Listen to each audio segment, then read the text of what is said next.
कि मिल्कीपुर में जब चुनाव होगा तो हम लोग जो तैयारी हमारी उसको दिखाएंगे। मैं पिछली बार मिल्कीपुर आया था तो पिछले उपचुनाव में मिल्कीपुर का चुनाव नहीं था, लेकिन इस बार मिल्कीपुर का उपचुनाव हो रहा है और सूरज चौधरी और हमारी पार्टी संगठन के सब लोग दिन रात यहाँ एक किए हुए। इस बार अमीरों का मुकाबला गरीबों का, तो गरीबों को तय करना है कि उनको अपना नेता कौन चाहिए। यहाँ तो बहुत सारे लोगों को पहले पहले मौका मिल चुका, लेकिन मुझे बड़े दुख के साथ कहना पड़ेगा अभी भी इस विधानसभा में 60% मकान कच्चे। तो क्या यहाँ इंसान नहीं रहते? आजादी के 75 साल बाद भी अगर सरकारों ने इन गरीबों के बारे में नहीं सोचा तो इसका मतलब ये उनके सच्चे नेता नहीं है। इनका सच्चा नेता अगर कोई यहाँ है तो वो सूरज चौधरी है, जिसको इस बात की तकलीफ है, जो चाहता है कि इन गरीबों को इन समस्या से निजात मिले। यहाँ रोजगार की समस्या है, रोजगार के लिए दूसरे जिलों में जाना पड़ता है, कोई पूछने वाला नहीं है।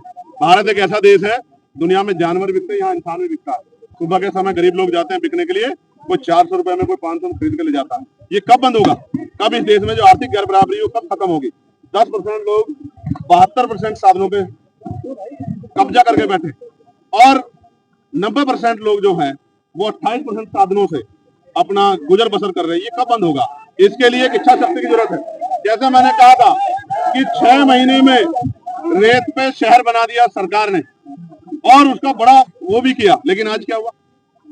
आज क्या, बड़े दुख के साथ कहना पड़ेगा, ये राजनीति से अलग है कि अगर आपका प्रबंधन अच्छा होता तो महामंडलेश्वर को आंसू नहीं बहाने पड़ते। आज उन्होंने निकम्मा कहा सरकार को, इसलिए निकम्मा कहा क्योंकि आपने आस्था का इवेंट बना दिया। आपके पास जो है पर्याप्त जो है व्यवस्था नहीं थी। आप जो है वीआईपी कल्चर को वहां बढ़ावा दे रहे थे। आज कितने लोग जो हैं अपने परिवार से अलग हो गए, कितने लोग घायल हैं, कोई पूछने वाला अस्पतालों में बेड नहीं है। इस बात को मैं बहुत दिनों से कह रहा था, लेकिन सरकार सुनना नहीं चाहती है। सरकार इधर उधर की बात करती है, सरकार जवाब देना चाहती है। मैं आज मिल्कीपुर से इस पवित्र जगह पे पूछना चाहता हूँ इन जाने गए इसका जिम्मेदार कौन है? मुख्यमंत्री जवाब दें कि इनका जिम्मेदार कौन है। मैं तो इसको मानूंगा कि सरकार की लापरवाही की वजह से हुआ है। सरकार को जवाब देना चाहिए और मुख्यमंत्री जी को अपने पद से इस्तीफा देना चाहिए, क्योंकि वो बातें तो बहुत बड़ी बड़ी करते थे, लेकिन वो इस आयोजन को भी सफल नहीं करवा पाए, क्योंकि उन्होंने नाम तो बदल दिया। नाम बदलने परिस्थिति नहीं बदलती है।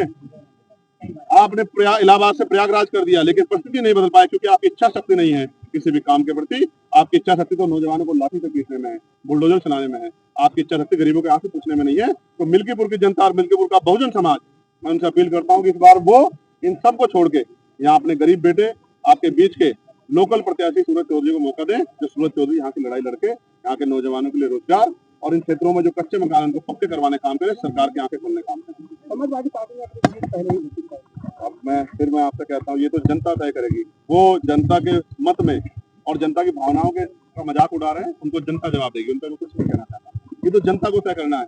आखिरी दिन भी नहीं पता होता, जिस दिन वोट खुलते तब भी नहीं पता कौन जीतेंगे। लेकिन मैं आपसे फिर कहूंगा कि हमें जनता के ऊपर भरोसा है कि जनता इस बार पैसे वालों को, अमीरों को नकारेगी और गरीब के बेटे को मौका देगी।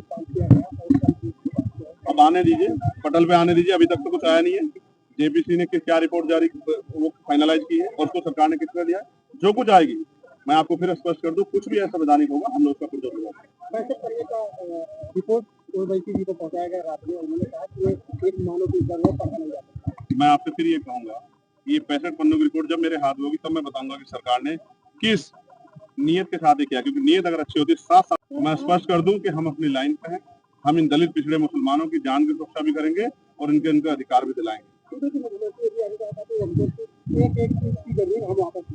बिल्कुल, अगर किसी ने संवैधानिक रूप से कब्जा ये तो लेनी चाहिए, लेकिन पहले लोगों को, सरकार का काम लोगों को बसाना होता, उजाड़ना नहीं होता। ये सरकार तो उजाड़ने का काम कर रही है। बसे बसाए लोगों को पक्के घरों गिराने वाली सरकार, जनता इनको जवाब देगी आने वाले। Thank you.